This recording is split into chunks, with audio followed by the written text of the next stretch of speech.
right, let's hop in and do our training today. I feel like somebody asked for this training and I don't think it was you, but maybe it was you. All right. Today we are, it says show, but it's already showing. I was trying to make it go away. All right. Anyways, today we are going to jump in and I'm going to share my screen. Abby's already recording. Just checking my boxes off. All right. Hold on. I'm going to pull up the chat box and the participants.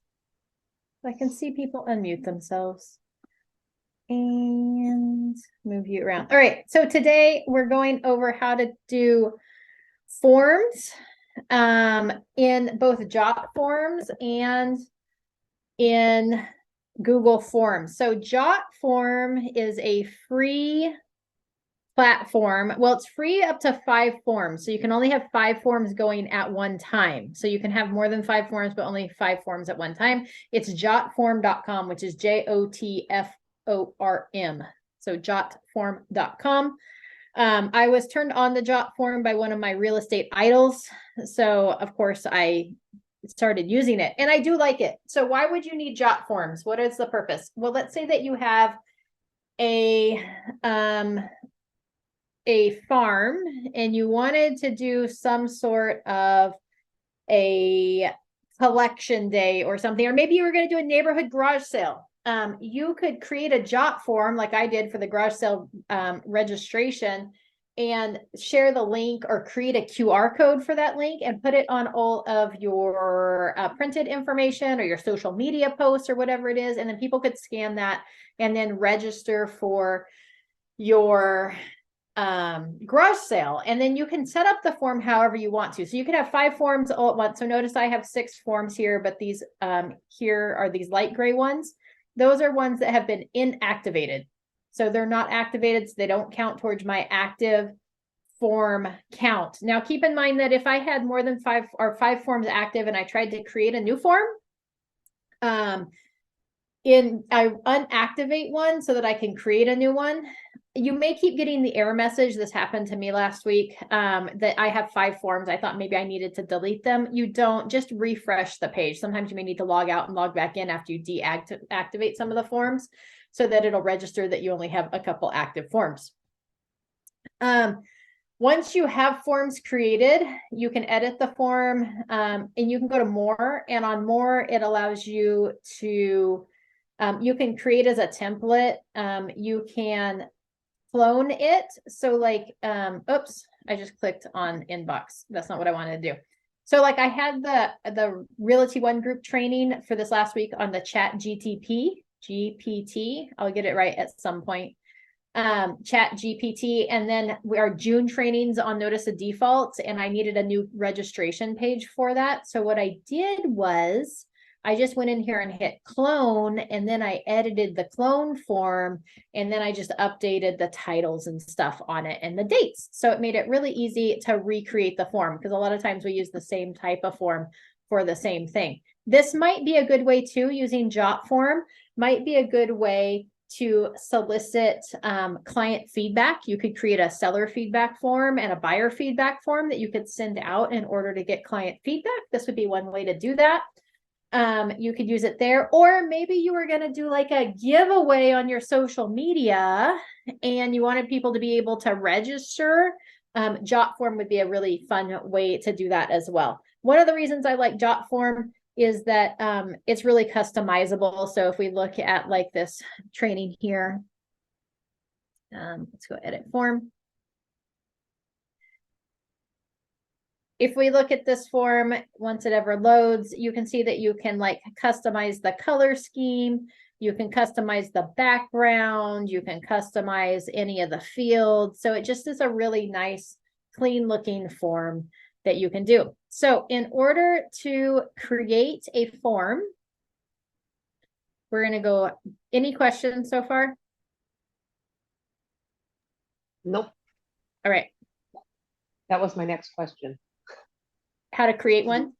Yep. You're already reading my mind. Yep. That was the whole purpose of this training. It's how to create one. All right. You can create folders. over here. So you can create a new folder and maybe you call this folder farm. So maybe that's where all your farm forms go. Maybe you want a new folder and you're going to call that social media. And you're going to activate all your social media forms in there. Just so you know, if you have more than 5 forms, I don't know what it costs for Jotforms. I've never actually looked at the prices. So I couldn't tell you whether it was a deal or not. I just like free, right? So anyways, you can create folders and move those into folders. To create a form, we're just going to hit create form in the upper left-hand corner. You have the ability to start from scratch. You have the ability to use one of their pre-made templates. You have a ability to import a form from an existing form or create a signable document and collect e-signatures. The templates are kind of fun. So if you hit use template, it's going to pop up a whole bunch of already done things for you. Those are classic versus, let's see what the cards are.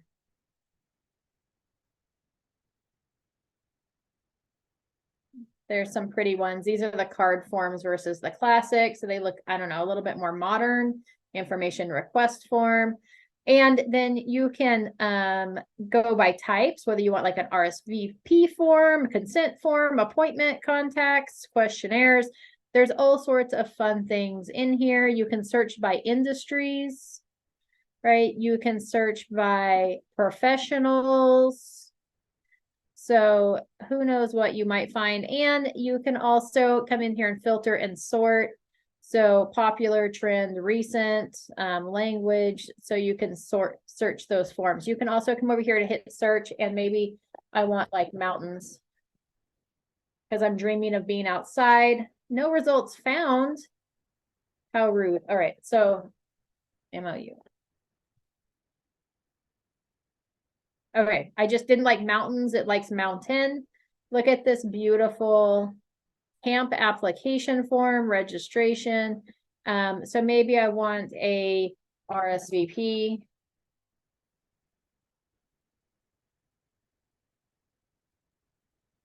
Here's a bunch of those forms. So I can just go ahead and if I'm like, oh, I kind of like this one, you can preview it by clicking the preview button.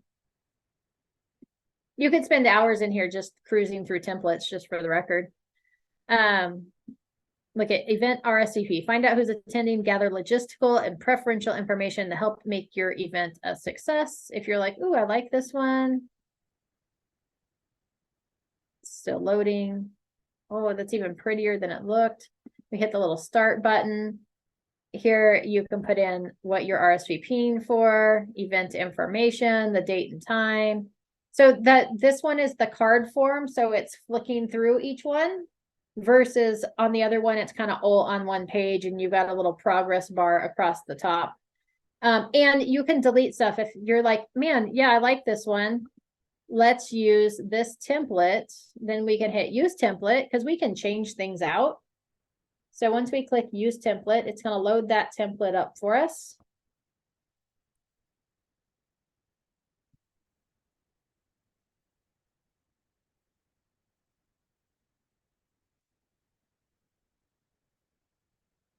All right, so this is all the different sections, and this is what it was taking us through. So this, if we just click on this box up here.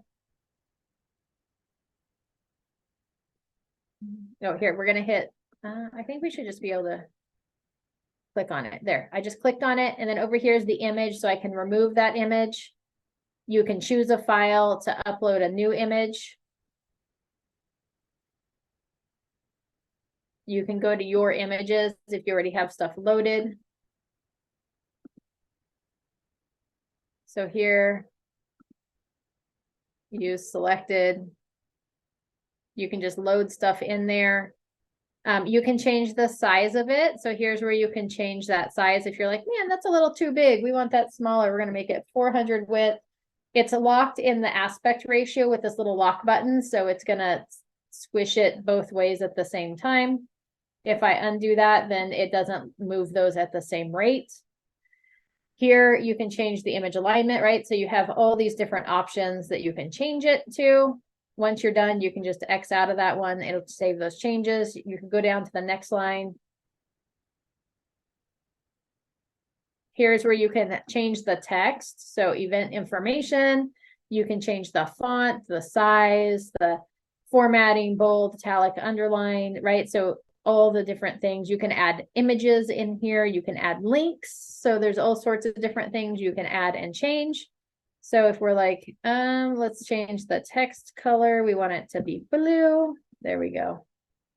All right, and then that one's done. So you just go through each section, right? Trade association is having an event. Enter, there's the event information, RSVP is required. Here's all the questions. So again, we can just click on it and edit each one. Here's where you can, will you be able to attend the event? Yes, no, you could add an option. So here's where we could go, maybe, so yes, no, maybe so. Or you could add an other option there. And if you add other, then it's going to ask them to fill in the blank. You can change the wording on it. So there's lots of different things you can add and change. If you're like, man, I don't even need this section right here, you could just delete it.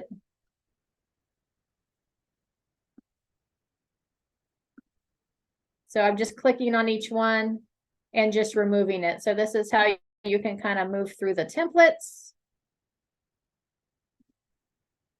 to change it up. And maybe you want to add something to it. So it's got name, phone number, address. Maybe you want to add form element. We just click on the button on the left-hand side of the page. And here we can add heading, full name, email, address, phone number, date picker, appointment, the signature block, fill in the blank, product list, right? Short text, long text, paragraph, single choice, multiple choice, numbers, images, files, time. So many fun things that you could add into here. I don't even know what this is. Let's add a spinner in here.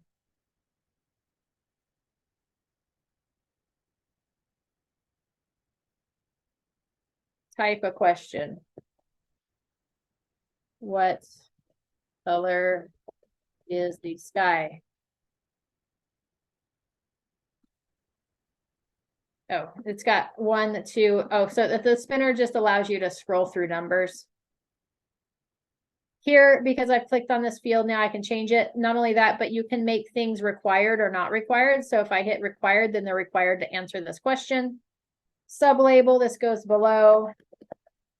Pick a number. Duplicate the field. Left, right. Okay, so what color is the sky? Probably isn't an appropriate question. How many birds are in the sky? Because it was numbers, right? All right. If I wanted to make one of these fields required, I would just come up here and hit properties. If I wanted the phone number to be required, I could toggle that on. And now see, it's got the little red asterisk next to phone number, which means it's going to be required. So if they fill out this form, they would have to input that information. Down here's the submit button. You can choose the style, so you can change the style up, how it looks. You can select an image. So many options that you can do to the submit button. And then there's advanced options as well. This is like a reset button. So after they hit submit, they want to reset it, a print button, shrink, save and continue later. So it depends on what you want to offer your people. So lots of different options there. If I, oh, here I can center the button. There we go. Okay. So that's how you like edit an existing form. Now, if we go into settings, so this is the build tab, allows us to edit it.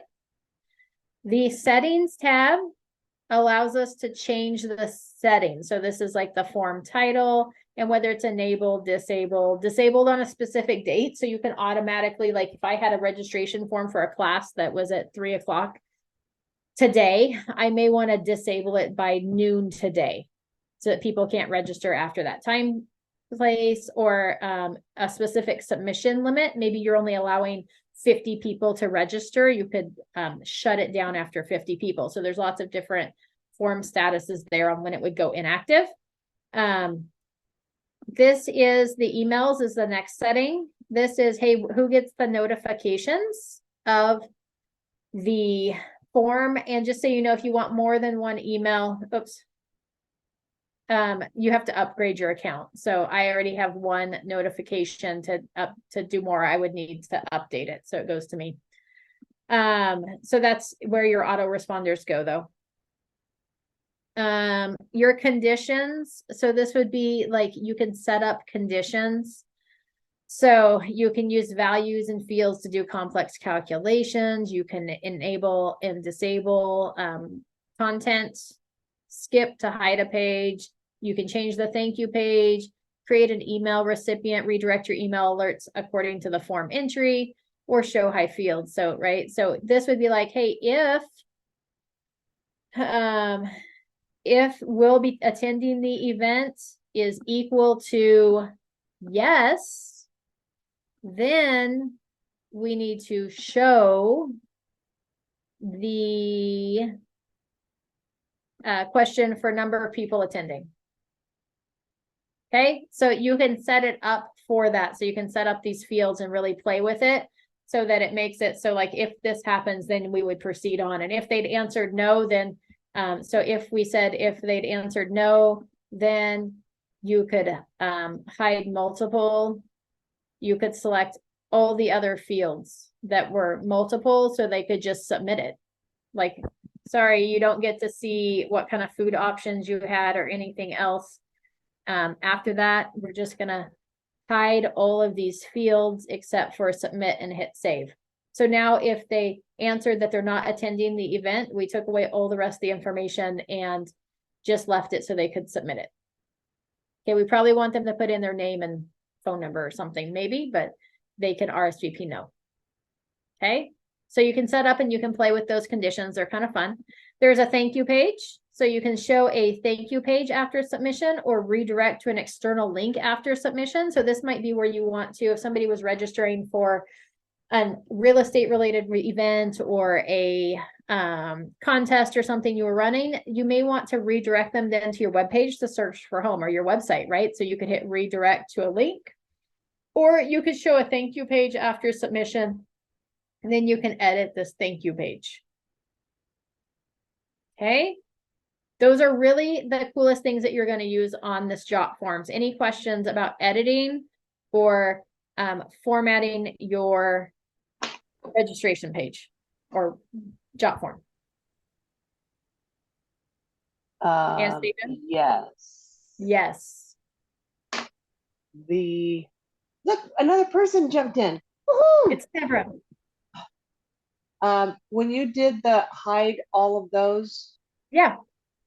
what do you do? Do you just clicked on it, went down to, and then how do you, you just hit save or no? I just hit equal to no, hide multiple, and then it told me to click multiple. I hit shift to select multiple. Let's try on a Mac, it would be command. On a other thing, what's that called? PC. It would probably be, you would probably hit control. Isn't that what it is on anyways, to select multiple things. So you can select, and then I just hit save. Okay. Okay. Thank you. You're welcome. Once you have made your selections, you've built the form, you're happy with your thank you page, you've set up any conditions that you may want, you've set up where the notifications are going to go, then you're going to go to publish. And here is your link to share your form. You can also, just so you know, if you're like over here in the upper right-hand corner, there's a little preview form. I can toggle that on. And this is actually going to like preview what the form looks like in real time. So it's a good idea to preview your form. I didn't preview the first one that I made this week, and there were some errors on it that I had to go in and fix. Like I had changed the background color of the fields to white, but the text was also white, so nobody could actually see what they were filling in. So it's a good idea to preview it. It's thinking really hard right now.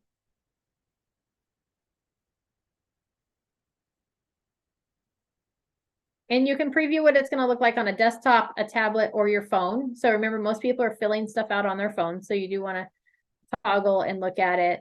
And currently, oh, there we go. Oh, it encountered an error. That's so sad.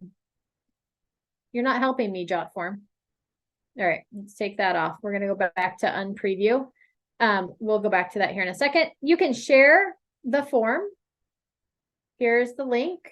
You can copy the link. Let's open it in a new tab. Let's see if that works. Nope.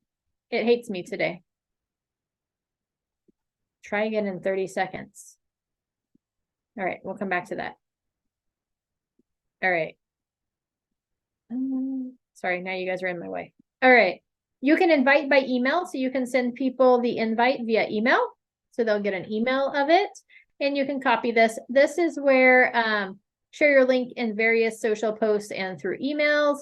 You could also then take this link and put it into like a QR code generator and make a QR code out of it. Here's your settings.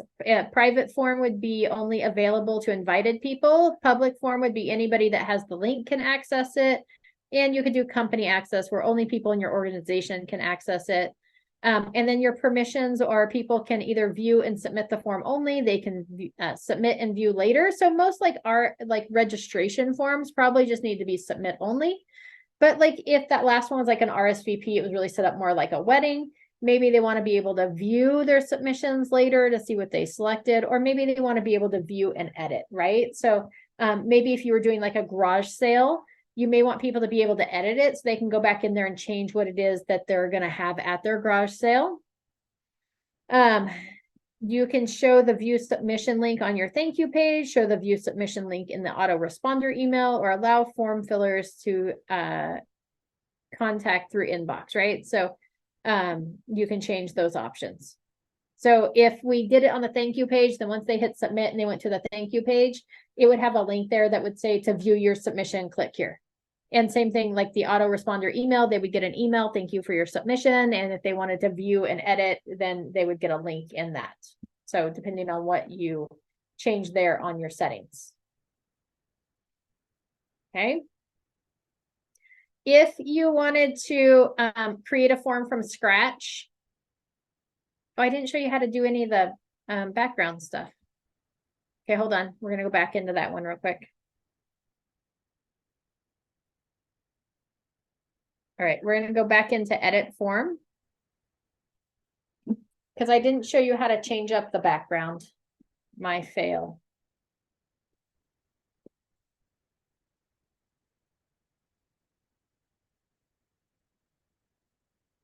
All right, so over here on the right-hand side, there's a little paintbrush, a roller brush called Format Designer. If we click on that, then it opens up our format page, which is like the colors and the background. So here's where we can choose different colors. We can choose a color scheme. We can go styles, right? There's all sorts of different options. Themes. Here's my current theme. I could change it up to clever and colorful.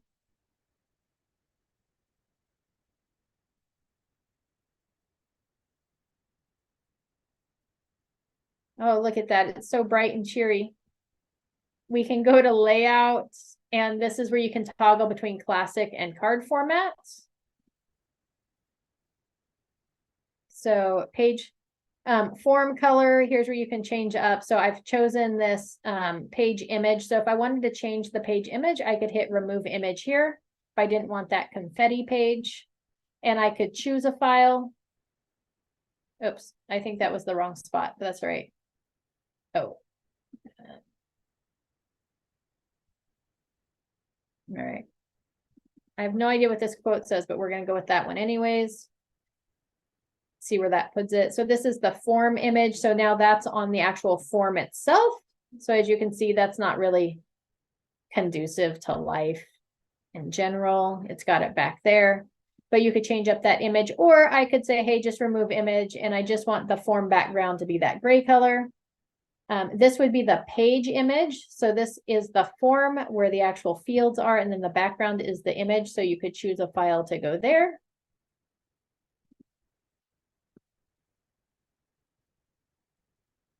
Ta-da. So that goes on the background.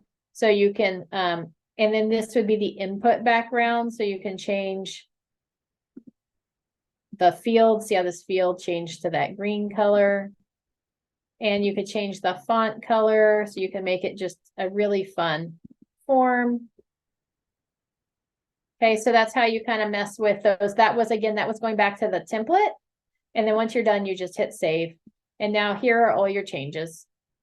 Okay. Any questions about that? Where's the save button? At What? the bottom? Yeah, it was at the save- bottom. Oh, submit. Mine says save. Hmm. Yours might say submit. It shouldn't be at the bottom of the form. It's at the bottom of the editing tool on the side when we were formatting the page, the form designer. The bottom of that little gray has a advanced designer and a save button. Got it. Thank you. All right, cool. Okay. Now, so that was using a template and editing a template. The templates are kind of fun because they're kind of already designed for you. So if you see something that you kind of like the idea of, makes it really easy to go in there and kind of change it up. But maybe you wanted to create a new form. Then instead of using the form template, you're just going to go into, I think I got one more form I can do.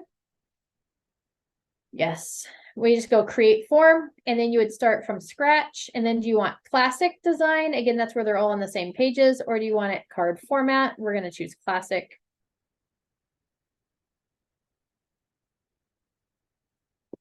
Here's, you can add, you could go into format designer first.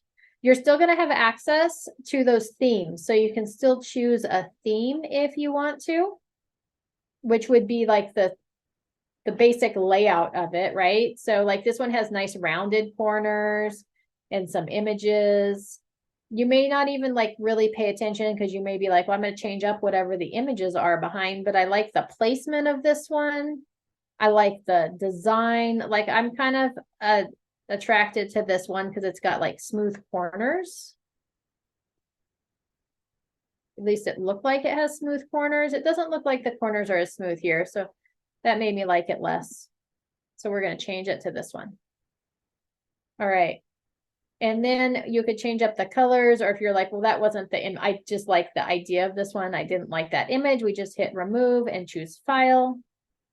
We're going to upload a file. Oh, here we go. We'll upload my parents.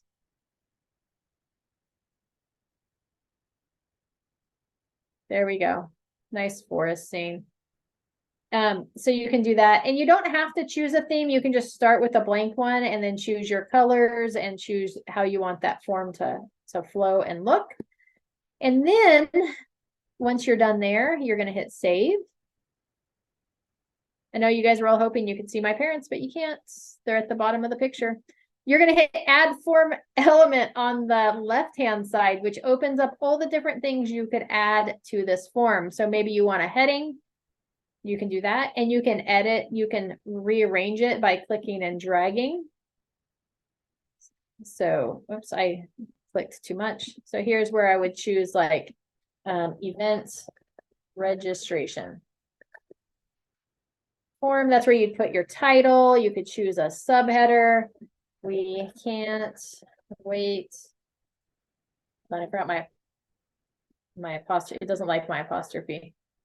We can't wait for you to join us, right? And then maybe I'm like, oh, well, that was already a heading. I don't need a heading. So we deleted that. So far we have a name and a submission button. And over here, you can select like, hey, we're going to need the full name. We're going to want their email address. We're going to want their phone number.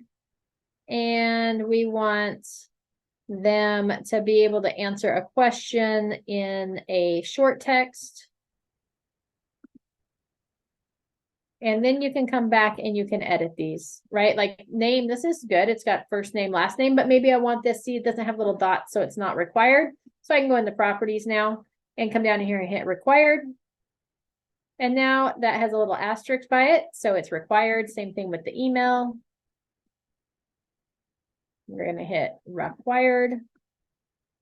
And now I can leave that little box open and just click down the side. I'm going to make this question required as well. And the field label is going to be what is your favorite animal? Okay, now if this was like a client survey and maybe you were doing something with a giveaway or something and you wanted to be able to like update their information in your database with something sneaky, you could put in here like, when's your wedding anniversary? And now you've got their anniversary date on there, right? So super fun. So that's how you would do the create from scratch, just as easy as using the templates. It may even be easier than using the templates. You could come in here to settings then, right? So we want to build it and then settings, it's enabled event registration. Maybe we want to end it after a submission limit, and we're only going to allow the first 10 people to qualify. And this, we're going to put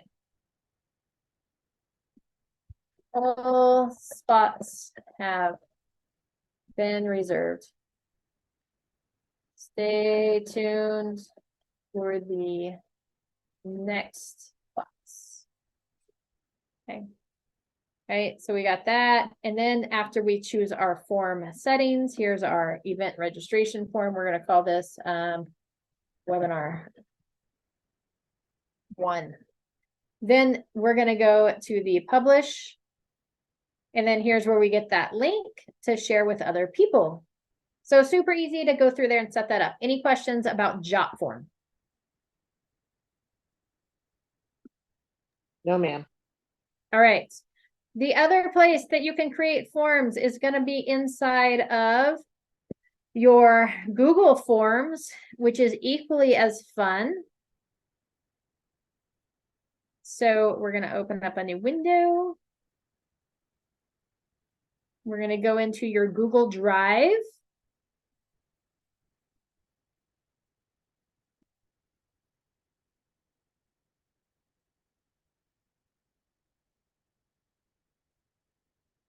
You're going to go into new.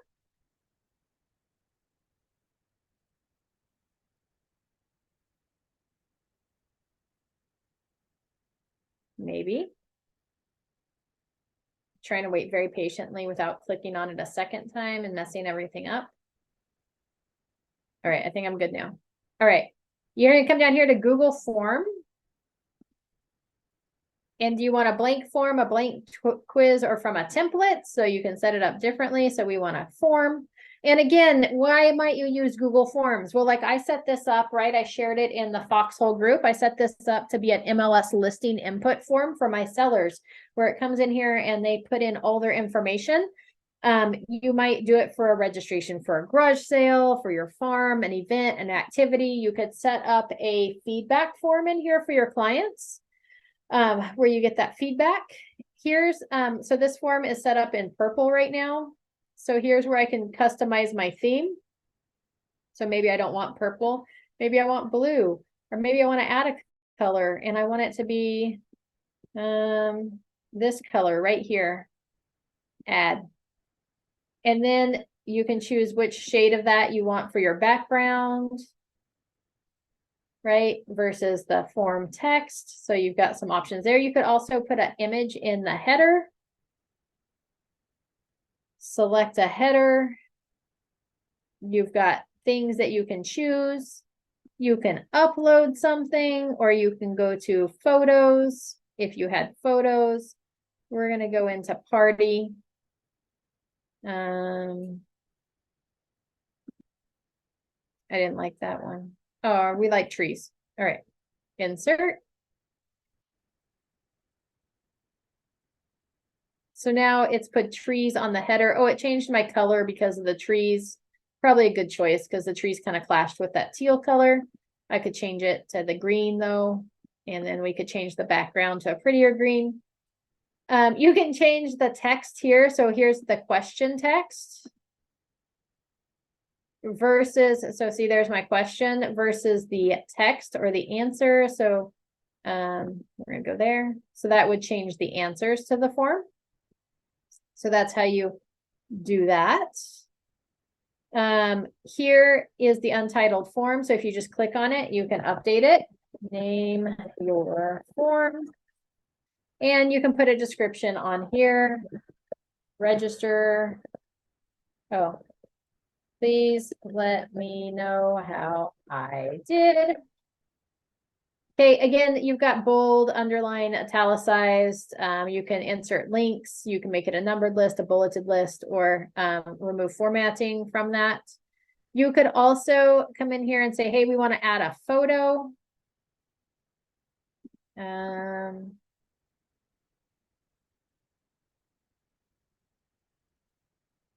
always scary. Who knows what you're going to find in here? Oh, there we go. All right, that wasn't too scary. All right, so we inserted a photo, and you could title that, or you don't have to title that, totally up to you. So that's how you enter that. If I want to, here's my question, right? So this is going to be question 1. And you can change it between short answer, paragraph, multiple choice, check boxes, drop down, a scale, right? So maybe I want on a rating of 1 to 10, right? How did I do? How was your transaction? TRAN, transaction. Okay, and then it's like a 1 to 5, right? So you got 1 to 10, with 1 being worst ever, and 1 being that was amazing, right? And we can make this required.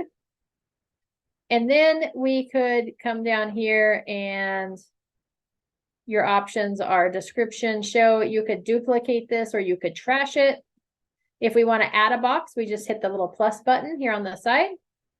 So here's my linear transaction. That's what that's going to look like. 1 is worst ever. 10 is that was amazing. Okay. What could have gone better? And then maybe we want this one to be a paragraph answer. And we're going to make this required as well. And then maybe we want to add another question. And what were the, let's see, what did I do that made it amazing? And maybe we want that a paragraph as well, right? So we can just keep going down the line. And you can keep creating things. You could make multiple choices. I don't know. What is your favorite FAVO restaurant? Maybe you're going to give them a gift card for their restaurant as a closing gift. So maybe you want it to be a checkbox, which would give us lots of options. And then you could fill in like BJ's. And then you could hit add option. We want it to be Chipotle. And add option Buckhorn BBQ. And McDonald's. We're on a low budget here, people. McDonald's. Or you could hit add other. And on these check boxes, they can select more than one, right? So you can make it and put together really fun. Now you can also come in here and I feel like I should have more options here. All right. Well, we'll go there first. All right. So we've got that set up. Then you're going to go to responses. Here's where you would see the responses and you could link it to Sheets, but we'll check to come back to that. So here's the settings. If you wanted to make it a quiz, you could assign points values to it. I use this a lot when we were doing homeschooling with Kaylin. We would make little quizzes. Here's how your responses are collected and protected. So are we collecting email addresses? Yes. Do you want the sender's response copy of theirs? Yeah, probably. Send responders a copy of their answers when requested. Allow response editing, limit to one response. We're going to limit to one response. Presentation. How is this presented? Here, this will give them a progress bar, shuffle question order if you wanted it to shuffle, confirmation message. I can't speak anymore. I'm done. Show link to submit another response if you wanted them to be able to do that. Reports, view results summary, disable autosave for all respondents, and then form defaults. That would just be for like future forms. So there's where you can set up your settings. And then Now, is this for just this form or all the forms? so this top part right here is just for this form. When we come down here to defaults, that's going to be for future forms. So if we changed it all to, we want the emails to be verified, then the next time I start a form, it's going to go for verified. It's going to automatically set this up to collect emails and verify them. And then you could also make your questions required by default, which means that anytime I create a question, it's going to automatically make it required instead of me having to toggle it to required. And I can always turn that off. So the bottom section defaults is for all forms moving forward, and the top section is just for this form. In your responses here, you can see responses in this form, or you could say link to sheets, and then you could create a new spreadsheet, and this would be like customer feedback. And now it's going to create a Google Sheet where all these are going to feed into. So any feedback I get is going to feed into that sheet. I would also be able to see the responses here. And when you get multiple responses, you can toggle through the different responses. But here it's also created me a spreadsheet with the timestamp, the email address, how was your transaction. I probably should have put like their name and stuff on the form. So we can go back there and edit that form. So if we go back to questions, I probably should have been like, hey, I probably need a name. Oops. And we probably want that to be like a short answer.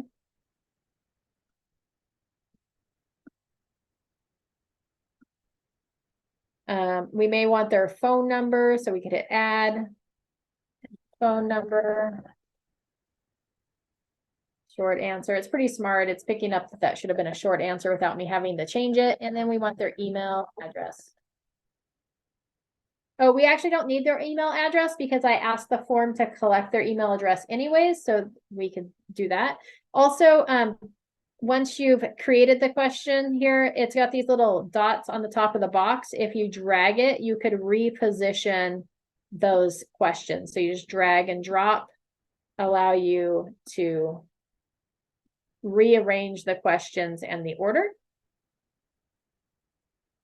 If you wanted to preview the form, we just come up here and click the little eyeball, which allows you to preview your form. This is how it's going to look when they pull it up as a client.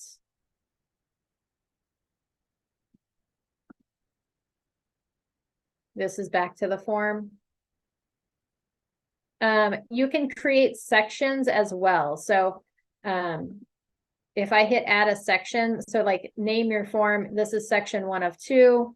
Section 2 of 2 would be untitled. And the nice thing about when we create sections is that you get more options. So like with the listing input form that I created for my sellers, I created a bunch of sections for each section of information. And this is where you can change up what happens after this section. Like after section 1, do they go to section 2? After section 2, what happens? So if we add another section, we're going to go add. So now we have section 1, section 2. Oh, I already had that. Let's see. We're going to down here. Add answer. Oops, that's why, because I hit add question instead of add section. There we go. Now we got like a third section. So it could be all of that. And you can also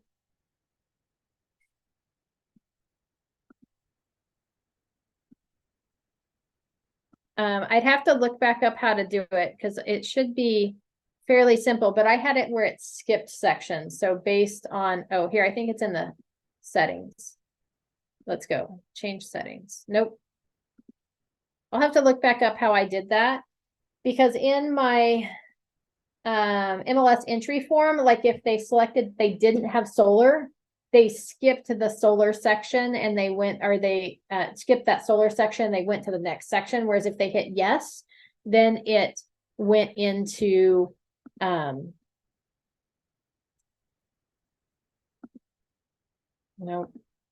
just trying to figure out how to do that. It wasn't very hard once I figured it out, but now I can't. Oh, response validation, I think, is what happens.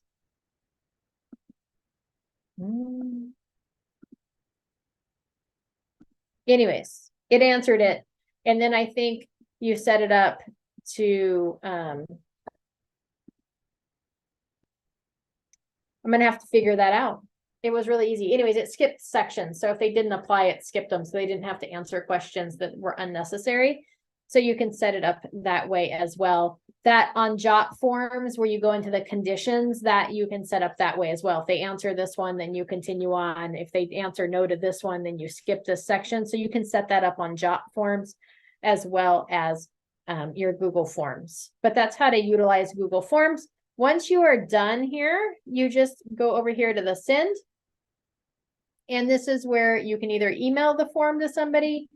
If you click on the little link, that gives you a link and you can shorten that up if you wanted to, gives you a shortened one. Or this is where you can embed it into your HTML document. So that's how you get the link for this one. And then any changes you make will automatically get changed when somebody clicks on the link. It'll transfer over. Same thing with your Jotforms. So you have some abilities there, but that's how you get the link. You don't actually have to publish it. You just have to send it out. Any questions about Google Forms?